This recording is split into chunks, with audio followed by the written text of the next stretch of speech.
Welcome back to my channel. এখন বাজে 5:30, আমরা রেডি হতে শুরু করেছি। আগের ভিডিওতে তোমাদের সাথে নানি মুখ পর্যন্ত শেয়ার করেছিলাম, চলো এবার বাকিটা শেয়ার করা যাক।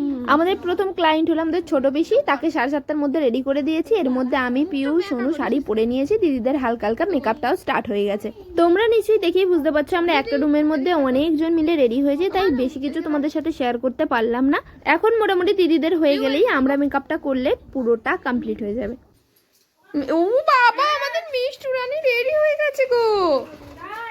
আমরা ফাইনাল রেডি হতে হতে কিন্তু 9টা বেজে গেছে। তার মানে বুঝতেই পারছো আমরা বিয়ে বাড়ি কত এনজয় করেছি। দিদিরা বোনজিরা সবাই কিন্তু ওখানে পৌঁছে গেছে, আমি, পিউ আর সোনু বাকি রয়েছে। আমরা বাড়িতেই বেশ অনেকগুলো ছবি তুলে নিয়েছি, কারণ আমি জানতাম আমি যেহেতু ভিডিও করব আমার ছবি একটাও উঠবে না, আর ওখানে গিয়ে আলটিমেটলি ছবি তুলতে পারবো কি, পজিশন পাবো কি সেটাও জানতাম না। তাই আগেই বেশ অনেকগুলো ছবি আমরা তুলে নিয়েছিলাম। এরপর আমরা যাচ্ছি বিয়ে বাড়ির দিকে। দেখো যাওয়ার পথেই কিন্তু মামার সাথেও দেখা হয়ে গেছে। সোনুর পিউয়ের ফাইনাল লুকটা তোমাদেরকে দেখিয়ে দিলাম, কেমন লাগছে ওদের অবশ্যই জানিও। পৌঁছে দেখলাম প্রচুর ভিড় রয়েছে, আমরা ভিড়টা ঠেলে ভিতরে গেলাম। এবার চলো তিস্তার ফাইনাল লুকটা তোমাদেরকে দেখানোর পালা। ভিতরে গিয়েও দেখলাম বেশ অনেকটা ভিড় হয়েছে, বরযাত্রী কিন্তু চলে এসেছিল, আমরাই লেট হয়ে গেলাম। চলো এবার তোমাদের সাথে বাকি সকলের ফাইনাল লুকগুলো শেয়ার করবো। প্রথমেই তিস্তারটা শেয়ার করে দিই। তিস্তাকে যে সাজিয়েছিল তার নাম হলো বৃষ্টি চৌধুরী, দারুণ সাজিয়েছে, আমাদের সকলের খুব পছন্দ হয়েছে। তোমরাও জানিও তিস্তার এই ওয়েডিং লুকটা তোমাদের কেমন লাগে। আমরা যখন পৌঁছেছিলাম ফটোশুট চলছে, সেখানে বেশ অনেকটা ছবি তোলা হয়েছে। এবার কিন্তু খুব ভালো করে বুঝতে পারছি ক্যামেরাম্যান কেন ছবি থাকে না। আমি সমস্তটা ভিডিও করেছি, সবার ছবি তুলে দিয়েছি, আমার ছবিটা কেউ আলটিমেটলি তুলে দেয়নি। কয়েক সেকেন্ডের জন্য জামাইবাবুকে ফোনটা ধরিয়েছিলাম আমাদের এই টোটাল সকলের ভিডিওটা একবার করে দেওয়ার জন্য।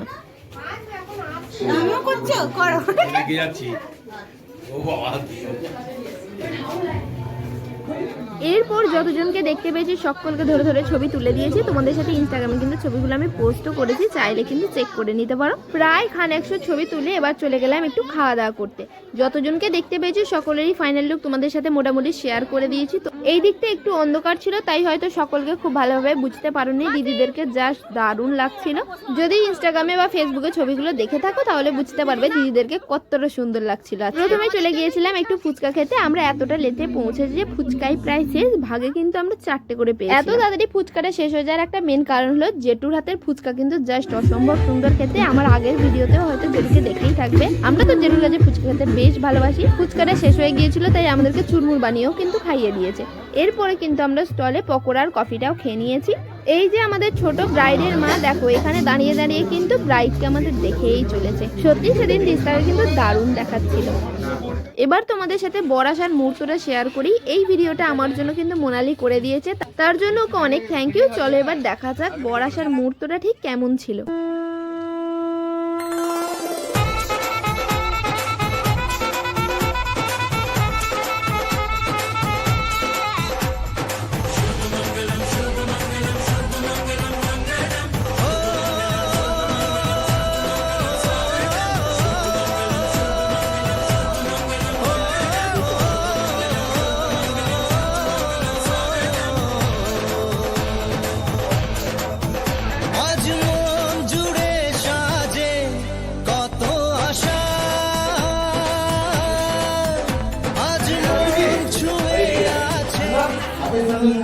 এরপর আমরা সব শালি মিলে চলে গিয়েছিলাম বরমশাইকে আনতে।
আজ মন ছুঁয়ে আছে ভালোবাসা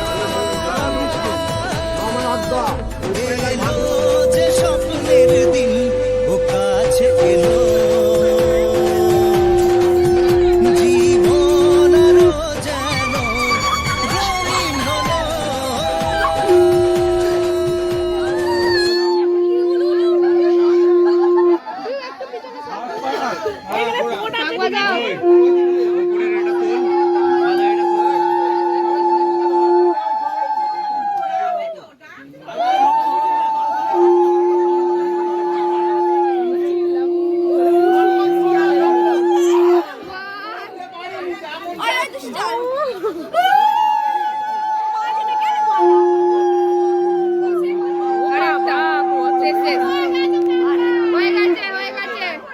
এটা তো হয়ে গেছে।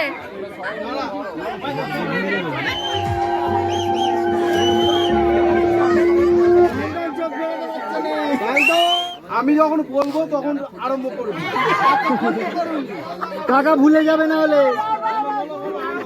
বড় এখন ছায়নাতলায় লোকে তো তিয়াতের সময় হলো এওগণ বড় লোলা সাইজ তো এলো এওগণ মনের মতো যত ছিল এও দল সবাই ঘুরে বেড়ে কত দ্রব্য বড় দেয় দেয় ধীরে ধীরে বরণ করে শাঁখ বাজিয়ে আনন্দ হয়ে বর্গে করে প্রদক্ষিণ জলে ছাড়া কোনেও বড়বাবুকে দেয় কানো বলা চিমটি কেটে কাপড় টেনে কেউ বলে শালা বরের হাতে ফুল দিয়ে পাশে থাকে কোণে সুদৃষ্টির সময় হলো নাও দেখে ছায়নাতলায় ফিরে পাতা তাতে আলপনা তাই এসে দাঁড়িয়েছে বর যেন চাঁদের কোনা বরের গলায় মালা দেখে কোণে ঘাড় করেছে হেঁট উপোস করে খিদে বরে চলে যাচ্ছে পেট বড় বড় কি কোণে বড় সবাই মিলে দেখো কোণে নগর ছানিটিকে ভালো করে রাখো সাত পাকেতে ফেলে বরকে করছে প্রদক্ষিণ দেখো যেন কোনো কাজে হয় না অঙ্গহীন কিল চাপড় কানাটি ও বরে জানে যেন ফাঁক বল করে নল চেতে ভেঙে দাও না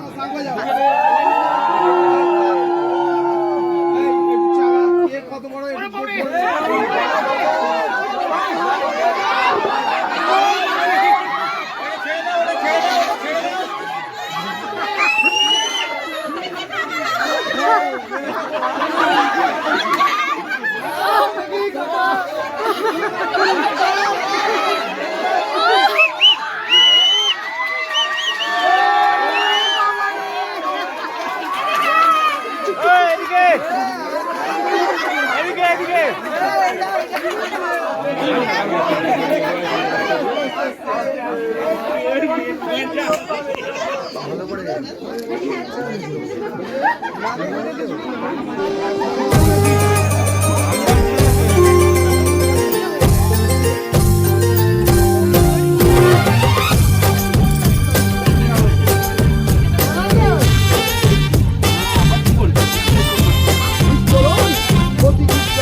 সাজা ফুল দেশার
লাগছে? দিলেই তো এটা সোজা হয়ে যাবে। ভালো লাগছে?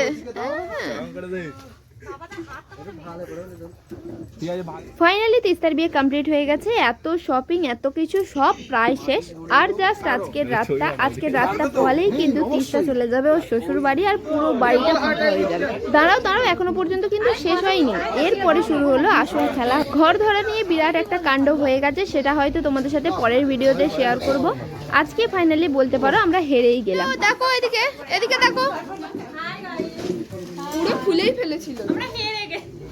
এই বল আমরা হেরে গেলাম ফাইনালি। ঘর ধরতে আমরা আর পারলাম না।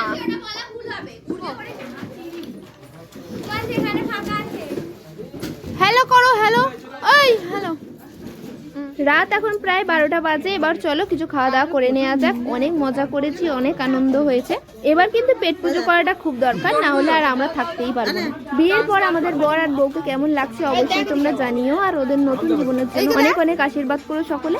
আজকের ভিডিওটা এইটুকুই। আমাদের সবকিছু মিটিয়ে বাড়ি ফিরতে প্রায় 1:30 বেজে গিয়েছিল। ভিডিওটা যদি ভালো লেগে থাকে একটা লাইক অবশ্যই করে দিও, আর নেক্সট পার্টের জন্য অবশ্যই সাবস্ক্রাইব করে নিও। টাটা।